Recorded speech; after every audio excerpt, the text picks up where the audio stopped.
말씀 듣기 전에 전후 좌우에 계신 분들에게 이렇게 한번 인사했으면 좋겠습니다. 금요밤 심야 기도회 때도 제가 드린 인사인데요. 잘생긴 것이 죄라면 당신은 사형감입니다. 같이 한번 인사하겠습니다. 잘생긴 것이 죄라면 당신은 사형감입니다. 제가 설교하는 이 일부에 참석하신 우리 성도님들 얼굴을 보니까 그렇게 잘생겨 보일 수가 없습니다. 할렐루야. 여러분 참 하나님 보시기에 잘생긴 것이 죄라면 정말 사형감인 분들이 너무너무 많습니다. 할렐루야. 어제 점심때 제 아내가 저에게 김치찌개를 끓여줬는데 맛이 그렇게 끝내주더라고요. 그래서 설교 준비하면서 춘천호 칼매김치 CEO인 심동철 씨가 지은 인생김치 이야기라는 책을 읽어보니까 김치가 죽을 때까지 그렇게 맛을 내는 비결 5가지가 적혀 있더라고요. 그 인생김치 이야기에 김치 오사론이라는 말이 있습니다. 이 말이 무슨 말이냐면 이 배추가 김치가 되기 위해서 몇 번 죽는다고요? 5번 죽는다라는 거예요. 첫 번째, 배추밭에서 뿌리가 뽑혀서 죽고, 두 번째 어떻게 죽습니까? 배추통을 이 시칼이 가운데 팍 짜갤 때 죽고, 세 번째, 소금 세례 받아가지고 죽고, 네 번째 어떻게 죽어요? 매운 고춧가루와 그 짠 젓갈에 범벅이 되면서 죽고, 마지막 5번째는 김장독에 들어가서 땅에 묻혀 죽는 거예요. 그래서 이 배추가 김치가 되어서 그런 맛을 내게 만든다고 합니다. 우리의 인생도 김치처럼 그렇게 끝내주는 맛을 내기 위해서는 죽는 연단 과정들이 필요합니다. 교만이 죽어야 되고, 욱하는 성질이 죽어야 되고, 고집이 죽어야 되고, 편견이 죽어야 됩니다. 육신의 정욕이 죽어야 되고, 안목의 정욕이 죽어야 되고, 이생의 자랑 죽고 다 죽어야 된다는 것입니다.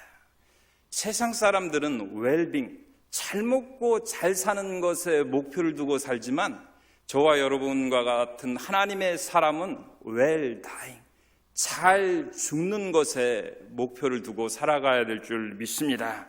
저와 여러분은 금년에 이 배추처럼 죽고 또 잘 죽어서 예수 그리스도의 맛을 내는 분들이 되시기를 주님의 이름으로 축복합니다. 1900년도 초에 메리라는 여인이 22세에 가난한 선교사님과 결혼해서 중국 오지로 들어갑니다. 그곳에서 7명의 자녀를 낳고 기르는데 풍토병을 견디지 못한 4자녀가 죽습니다. 이 나머지 3자녀라도 정말 믿음 안에서 잘 키워보겠다고 이 메리라는 여사가 날마다 즐거운 찬송을 아이들에게 가르쳐주고 또 낡은 옷에는 예쁜 레이스를 달아주고 또 좋은 그림이 있으면 아이들 벽에다 붙여주고 또 한 가지 빼놓지 않고 매일 자녀들에게 암송시켜 주었던 말이 시편 84편 6절 말씀. 그들이 눈물 골짜기로 지날 때 그곳에 많은 샘이 있을 것이며 이른비가 그 복을 채워주나이다. 그들이 눈물 골짜기로 지날 때 많은 샘들이 있을 것이며 이른비, 늦가을에 내리는 이른 비가 복을 채워주나이다. 이 말씀을 자녀들에게 암송시킨 것은 비록 우리가 가난하고 헐벗고 굶주리지만 믿음으로 살다 보면 반드시 하나님의 예비된 축복이 있을 것이다라는 메시지였습니다.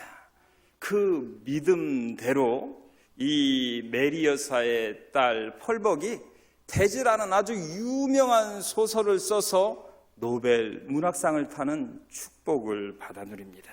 여러분, 때때로 하나님께서 이 메리 여사에게 허락하신 광야길을 저와 여러분에게도 허락하실 때가 있습니다. 그러나 하나님을 신뢰하고 하나님의 말씀을 붙잡고 끝까지 인내하다 보면 마침내 하나님께서 저와 여러분에게 예배된 축복을 허락하게 주실 줄 믿습니다. 오늘 본문의 말씀은 모세가 모압 평지에서 출애굽 1세대들이 아닌 출애굽 2세대들에게 하나님께서 열흘이면 갈 수 있는 길을 40년 동안 광야길을 걷게 하신 이유가 단순히 가데스 바나에서 정탐 보고 때의 반역 때문뿐만 아니라 또 다른 이유들이 있었음을 설명해 주는 말씀드립니다. 오늘 말씀을 함께 나누면서 하나님께서 가끔 우리에게도 힘든 광야길을 걷게 하시는데 그 이유들이 무엇인가 한번 생각해 보겠습니다. 첫 번째로 하나님께서 우리에게 광야길을 걷게 하시는 이유는 마음 중심을 보시려 하기 때문입니다. 같이 2절에 있는 하나님의 말씀을 한번 읽어보겠습니다. 2절에 있는 하나님의 말씀 같이 읽습니다. 시작. 하나님 여호와께서 이 40년 동안에 내게 광야길을 걷게 하신 것을 기억하라. 이는 너를 낮추시며 너를 시험하사 내 마음이 어떠한지 그 명령을 지키는지 지키지 않는지 알려 하심이라. 내 마음이 어떠한지. 방금 읽은 말씀에서 하나님께서 이스라엘 백성들이 아무것도 없고 생존하기 정말로 힘든 고난의 광야길을 허락하신 이유가 그들의 마음 중심을 살펴보려고 하는 그런 이유가 있다라고 밝히고 있습니다. 사무엘상 16장 7절 말씀을 보면 하나님께서 사무엘 선지자를 이새의 집에 보내서 이새의 8명의 아들 중에 한 명을 이스라엘의 2대 왕으로 기름 부으라고 하십니다. 그러자 첫째 아들부터 7째 아들까지 쭉 앞에 나옵니다.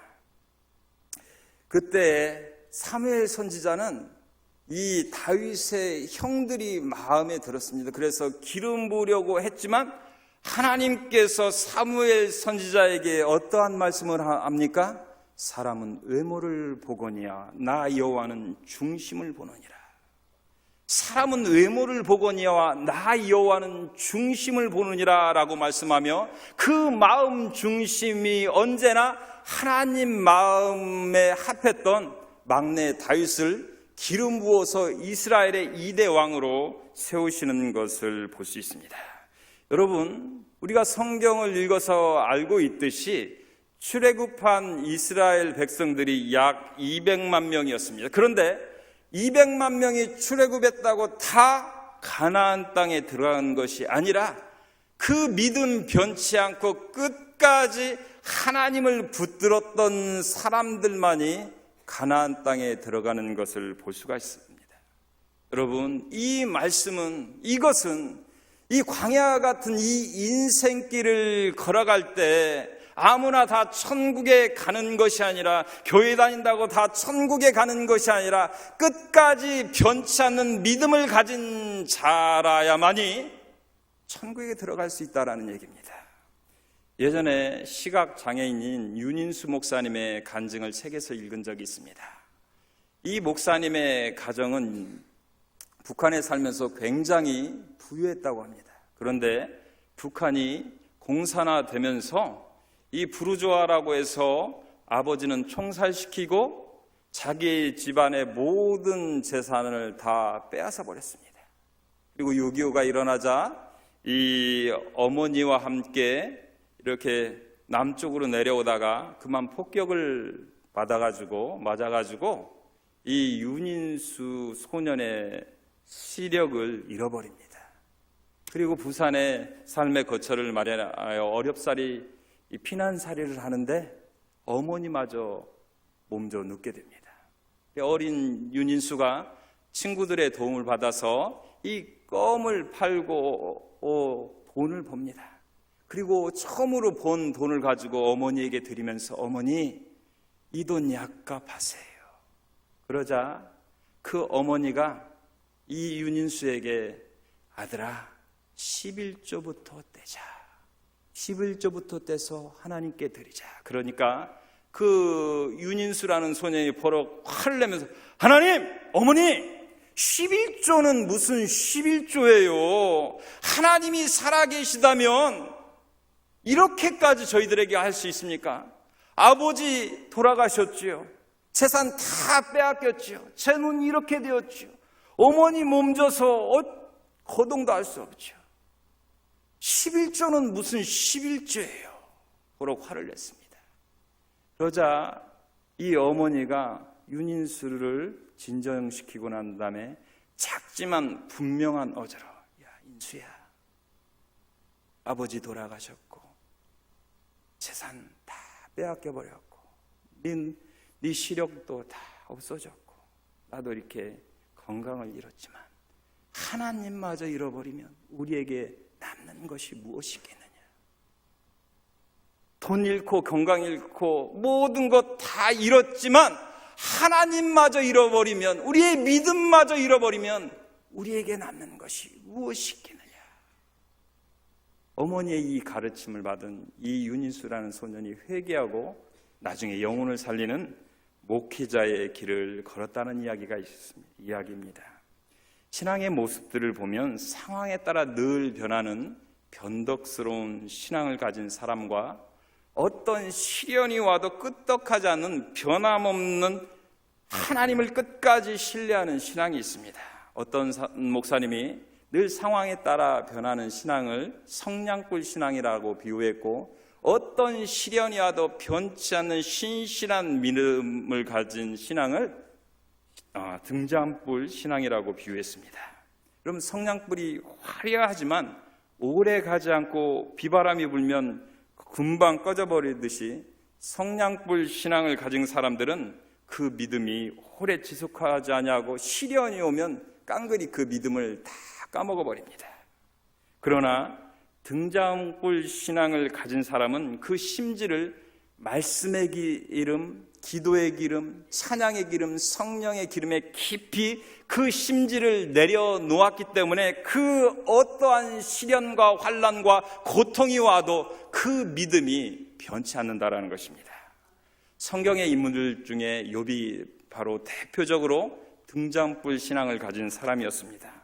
욥은 아무런 잘못도 없었습니다. 하나님 보시기에 아주 정직한 신앙이었지만 사단의 시험에 의해서 재산이 다 날아갑니다. 태풍이 불어와 집이 무너져서 10 자녀를 가슴에 묻습니다. 몸은 악창에 걸려서 기왓장으로 긁지 아니하면 잠을 잘 수 없을 정도의 이 중병의 고통 가운데 시달립니다. 부인은 자살하고 죽으라고 하고 친구들은 찾아와서 인과응보라 하며 요셉의 가슴을 후벼 팝니다.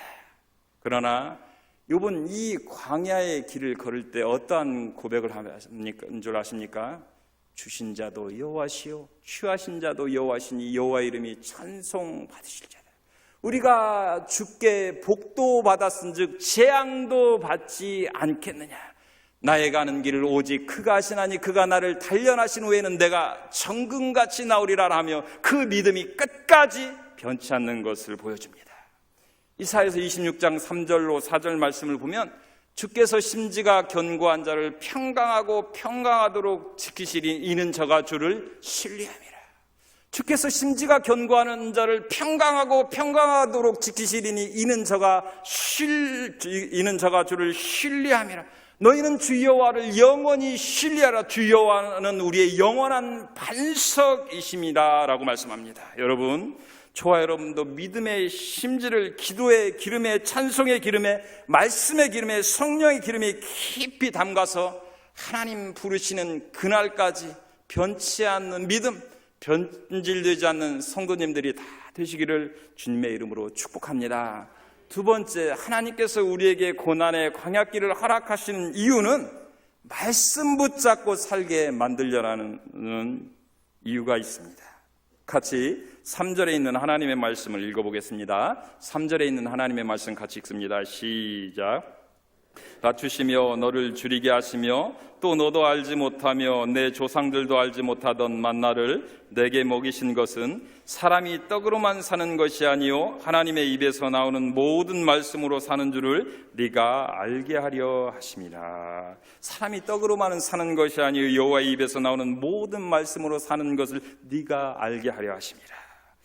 방금 읽은 말씀은 하나님께서 이스라엘 백성들에게 고난의 광야길을 허락하신 이유가 그들이 떡으로만 살 것이 아니라 하나님의 말씀을 붙잡고 살기 위해서임을 밝혀주고 있습니다.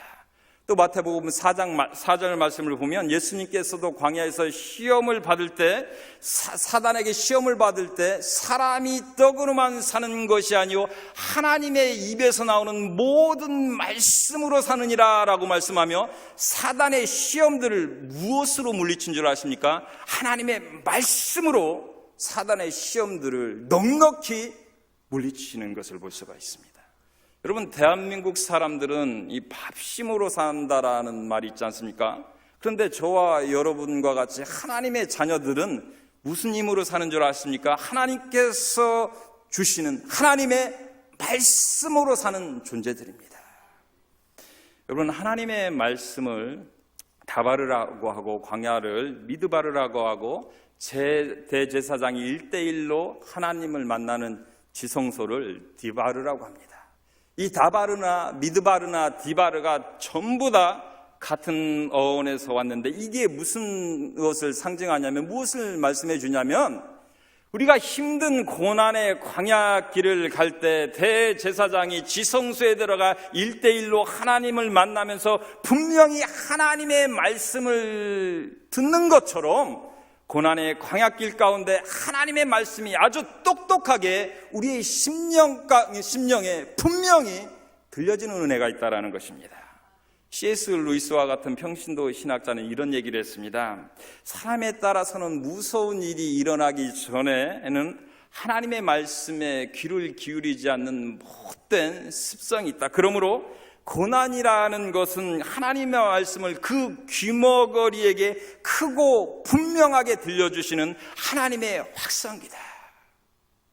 사람에 따라서는 무서운 일이 고난이 닥치기 전에는 하나님의 말씀에 귀를 기울이지 않는 못된 습성이 있지만 그 하나님은 고난을 통하여 하나님의 말씀이 우리의 귀에 분명히 들려지게 한다는 것입니다. 여러분, 야곱의 경우를 보면은 집안에서 편안하게 살 때 하나님의 음성을 들은 것이 아니라 형 에서에게 쫓겨서 이 베델에서 광야를 지날 때 돌베개 베고 자면서 하나님의 음성을 듣습니다.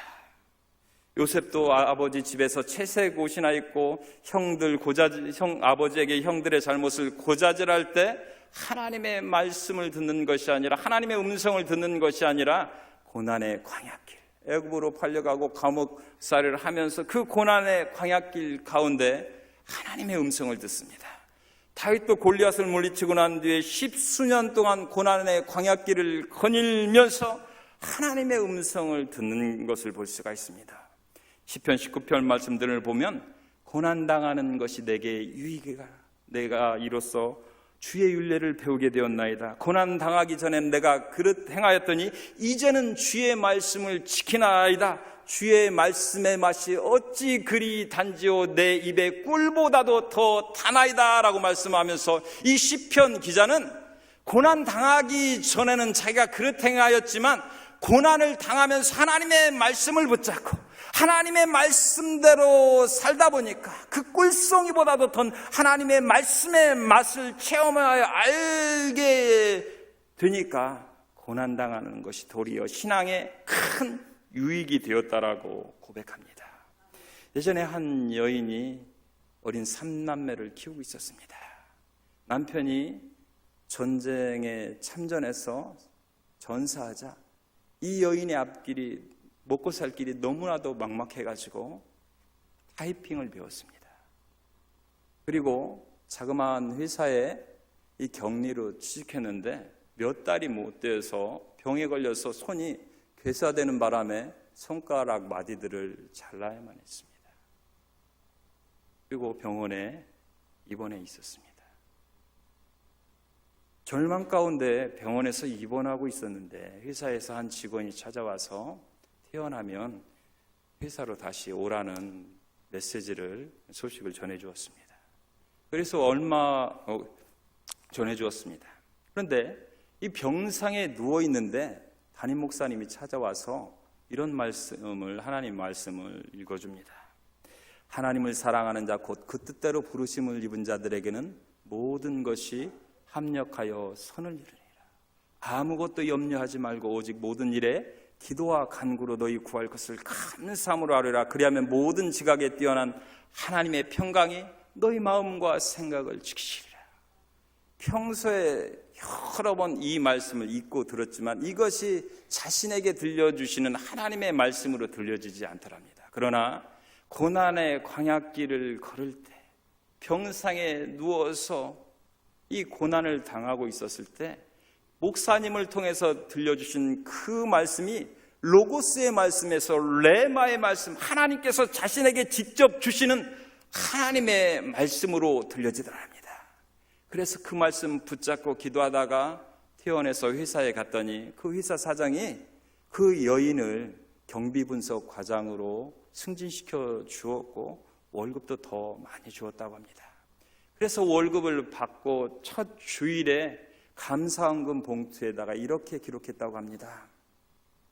제 손가락 마디들이 잘렸었을 때는 제 아이들을 어떻게 먹여 살려야 하나 절망하였지만 그것이 절망하라는 표시가 아니라 축복의 방향전환 표시였군요. 그 고난이 절망하라는 사인이 아니라 새로운 축복의로, 더 나은 축복의로의 방향전환 표시였군요. 여러분, 우리가 아무리 죽게 될 상황, 사방이 우겨싸임을 당하는 그 상황 가운데서도 주님을 신뢰하며 하나님의 말씀을 붙잡고 기도하다 보면 예기치 못한 엄청난 축복들이 저와 여러분들에게 예비되어 있음을 믿으시기 바랍니다. 세 번째, 하나님께서 광야길을 걷게 하시는 이유는 우리에게 체험을 주시려 하기 때문입니다. 4절 말씀을 한번 같이 읽어보겠습니다. 4절에 있는 하나님의 말씀 같이 읽습니다. 시작. 40년 동안에 내 의복이 헤어지지 아니하였고 내 발이 부르트지 아니하였느니라. 이 40년 동안에 내 의복이 헤어지지 아니하였고 내 발이 부르트지 아니하였느니라. 방금 읽은 말씀은 이스라엘 백성들이 40년 동안 비록 거칠고 힘든 광야길을 걸었지만 신발 하나 옷 하나 헤어지지 않았고 발에 병도 없었다는 것입니다. 여러분, 우리가 잘 알고 있듯이 광야, 이 사막은 일교차가 심한 곳이기 때문에 감기 한 번쯤은 걸렸어야만 합니다. 40년 동안 모래와 자갈들이 있는 그 사막을 걸었으면 발병 정도는 걸려졌어야만 합니다. 그런데 이 출애굽한 이 이스라엘 백성들이 40년 동안 감기 하나 발병 하나 걸리지 않았다는 것입니다. 그리고 출애굽한 이스라엘 백성 200만 명이 빵을 날마다 만들어 먹으려면 적어도 1.5톤짜리 트럭에다가 밀가루를 싣고 이 한 3, 4km는 좌우로 쫙 일렬로 트럭들이 서 있어야 날마다 이스라엘 백성들이 먹을 수 있는 이 빵을 공급할 수 있었을 것입니다. 그리고 200만 명이 하루 먹을 식수는 적어도 소양강 때문에 저수진 물 정도는 있어야 그 식수가 공급되었을 텐데 하나님은 반석을 치시고 이 모양 저 모양으로 물을 공급하셔서 40년 동안 이스라엘 백성들을 먹이셨다라는 것입니다. 이 놀라운 기적과 같은 은혜들을 체험한 출애굽 2세대들은 이 체험을 가지고 가나안 땅에 들어가 샀었을 때 이들이 사는 날 동안에는 오직 하나님만을 섬기게 되었다라는 것입니다. 여러분, 하나님에 대하여 지식적으로만 아는 신앙인들은 건조한 신앙생활을 할 수밖에 없습니다. 그러나 하나님의 말씀의 맛을 체험하고 기도의 능력을 체험하여 알고 성령의 기름 부으심을 체험하여 알고 있는 신앙인은 기도가 뜨겁고 주의 종들을 통해서 들려지는 하나님의 말씀이 불방망이처럼 자기 자신의 가슴에, 이 심령에 부딪혀옵니다. 신앙생활이 참으로 풍요롭습니다. 욥도 물질의 광야, 질병의 광야, 자녀들을 가슴에 묻는 광야, 배신의 광야, 고독의 광야길을 다 통과하고 난 다음에 욥기서 42장 5절에 무슨 고백을 합니까? 내가 주께 대하여 귀로만 듣사더니 이제는 눈으로 주를 배웁나이다. 내가 귀로만 듣는 지식적인 신앙이었는데 살아계신 하나님을 체험하고 난 뒤에는 체험적인 신앙인으로 거듭났다라는 고백입니다. 시편 34편 6절과 8절 말씀을 보면 이 곤고한 자가 부르짖음에 여호와께서 들으시고 그 모든 환난에서 구원하셨도다, 건지셨도다. 너희는 여호와의 선하심을 맛보아 알지라라고 말씀하며 저와 여러분에게도 체험적인 신앙을 가질 것을 도전하고 있는데, 저와 여러분도 귀로만 듣는 신앙의 단계에서 살아계신 하나님을 체험하여 아는 체험적인 신앙의 단계로 올라가실 수 있기를 주님의 이름으로 축복합니다. 네 번째로 하나님께서 우리에게 고난의 광야길을 허락하시는 이유는, 걷게 하시는 이유는 마침내는 복을 주시려 하시기 때문입니다. 같이 16절에 있는 하나님의 말씀을 읽어보겠습니다. 16절에 있는 하나님의 말씀 같이 읽습니다. 시작. 조상들도 알지 못하던 만나를 광야에서 내게 먹이셨나니 이는 다 너를 낮추시며 너를 시험하사 마침내 내게 복을 주려 하심이었느니라. 마침내 내게 복을 주려 하심이었느니라. 아멘. 이 말씀은 하나님께서 이스라엘 백성들이 열흘이면 갈 수 있는 그 길을 40년 동안 돌리며 그 험한 광야길을 걷게 하신 이유가 마침내는 가나안 땅의 큰 축복을 받아 누리게 하기 위해서였다라는 것을 밝히고 있습니다. 여러분, 출애굽 여정들의 면면을 살펴보면 참으로 큰 은혜를 받는 대목들이 있습니다. 여러분, 엘림이라는 오아시스에 이스라엘 백성들이 도착하기 전에 어디를 지난 줄 아십니까? 스비슨 마라. 물이 너무나도 써가지고 마실 수 없는 마라 광야를 지나고 난 바로 몇 킬로 뒤에 오아시스 엘림에 이르는 것을 볼 수가 있습니다. 히브리어로 바세트라는 말이 있습니다. 이건 고난도 다 하나님의 뜻이 있으며 그 고난 뒤에는 반드시 하나님께서 예비된 축복이 있다라는 말을 히브리어로 바세트라고 합니다. 하나님의 축복 공식은 고난 뒤의 축복인 것입니다. 예전에 프랑스 남부 피레네 산맥 산비틀에서 포도 농사를 짓고 사는 농부들이 있었습니다. 그런데 어느 날 대형 산불이 나서 아주 뜨겁게 수만 평이나 되는 이 포도밭을 다 태워버립니다. 그러자 이 농부들이 울면서 하나님, 왜 저희들에게 이런 시련을 주십니까? 하나님, 저희들 어떻게 먹고 살라고 이런 시련을 주십니까? 하나님 너무하십니다. 이렇게 울며 기도를 합니다. 한참 기도를 하고 있다가 땅 바닥을 보니까 반짝이는 거예요. 그래서 흙을 헤쳐봤더니 그 밑이 온통 다 은바위더랍니다. 그 산이 다 은바위 산이더랍니다. 그래서 그 농부들이 기도를 바꿨답니다. 하나님, 이러한 축복을 주시려고 그 고난을 허락하셨군요. 할렐루야. 하나님, 이러한 복을 주시려고 그 시련을 허락하셨군요. 여러분, 로마서 5장 3절로 4절 말씀을 보면 다만 이뿐만 아니라 우리가 환난 중에도 즐거워하나니 환난은 인내는 연단은 소망을 이루는 줄 우리가 알미로다. 로마서 8장 18절 말씀을 보면 생각컨대 현재의 고난은 장차 우리에게 나타날 영광과 좋게 비교할 수 없도다. 할렐루야.